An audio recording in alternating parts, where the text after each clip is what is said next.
에도 시대의 키워드를 뽑자면 안정과 경제 발전, 이 두 가지로 추격될 수 있다고 생각됩니다.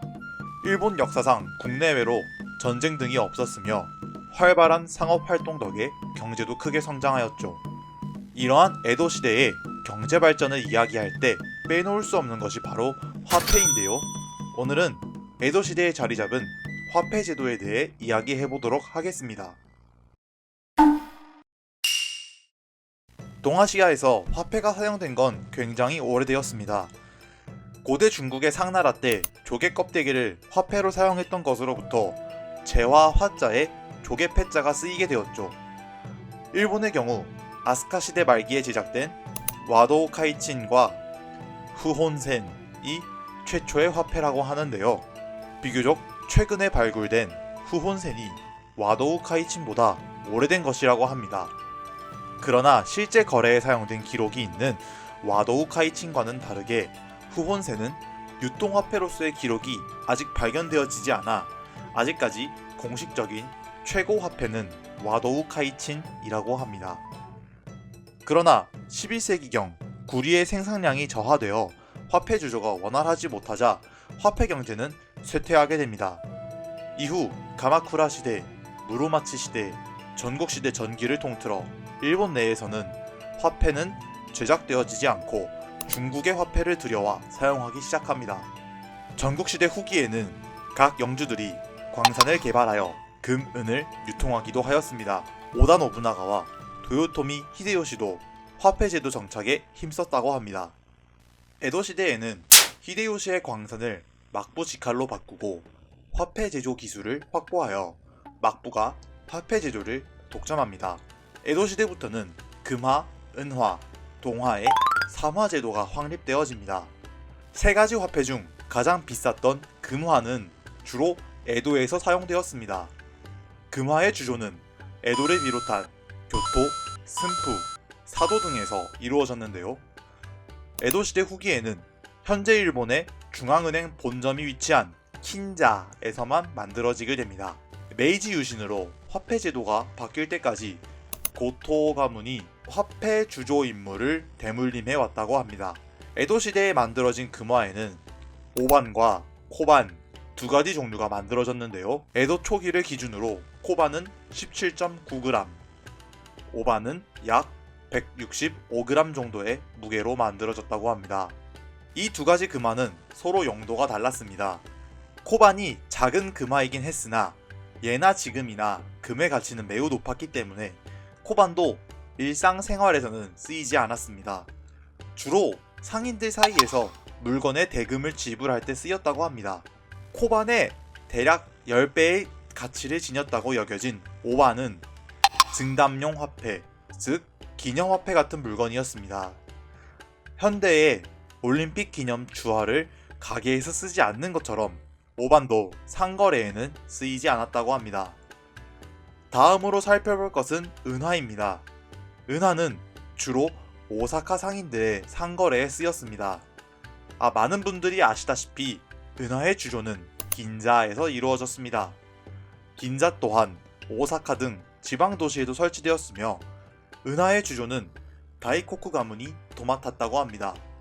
재미있는 점은 금화인 코반이 개수로 가치를 판단하는 개수 화폐였던 데 반해 은화인 초옥인 마에이타기는 무게를 재어 가치를 판단하는 칭량 화폐였습니다. 은화는 주주소에 따라 그 모양과 무게가 전부 제각각이었다고 합니다. 물론 이러한 은화는 사용이 불편했기에 에도 후기가 되면 난료 니슈긴이라는 개수화폐도 등장합니다. 은화는 금화에 비해 가치는 낮았다고 하지만 여전히 일상생활에서 쓰기에는 금액이 큰 화폐였습니다. 일상에서는 한국인들에게도 익숙한 형태의 동전인 전화가 쓰였습니다. 그중 가장 널리 쓰인 것이 1636년에 발행한 칸에이2호입니다. 외견은 중국에서 수입해오던 화폐와 닮았지만 일본 국내에서 주조된 물건이며 이는 양각된 일본의 고유의 연호인 카네이를 통해 알 수 있습니다. 엽전같이 생긴 이 화폐는 일상생활에서 널리 쓰였습니다. 가게에서 밥을 사 먹는다거나 책을 산다거나 하는 일상적인 소비는 전부 이 전화로 하였다고 합니다. 막부 말기와 기근을 제외하고 에도 시대의 물가는 안정된 편이었습니다. 이는 막부에 의해 쌀과 금의 가격이 일정하게 책정되었기 때문인데요. 쌀 1석은 금화 1량에 해당하며 금화 1량은 은화 60몸매, 은화 60몸매는 동전 4,000문이라는 기준을 정해 놓았습니다. 과거와 현재의 경제 상황이 다르니 정확하지는 않지만 일본은행 금은연구소 화폐박물관의 자료에 따르면 금화 1량은 대략 10에서 15만엔 정도의 가치를 지닌다고 합니다. 1량에 10만엔이라고 가정하면 은화 1몸매는 약 1700엔, 동전 한 립은 25엔의 가치를 지닌다는 것을 추측할 수 있습니다. 에도, 오사카, 교토 같은 대도시에선 화폐 사용이 보편화되었습니다.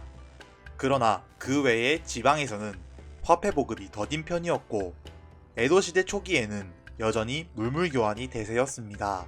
각 번은 화폐의 유통량 부족으로 인해 침체된 번의 경제를 해결할 방책으로 한사츠라는 지폐를 발행합니다. 한사츠는 종이 위에 은 얼마, 금 얼마 같은 식으로 적은 신용화폐였습니다. 각 번에 대한 신뢰를 바탕으로 하는 화폐였기에 번의 재정 변화 같은 사정에 민감했으며 영지몰수를 당하기라도 하면 한사츠는 그야말로 휴지 조각이 되는 리스크도 갖고 있었습니다.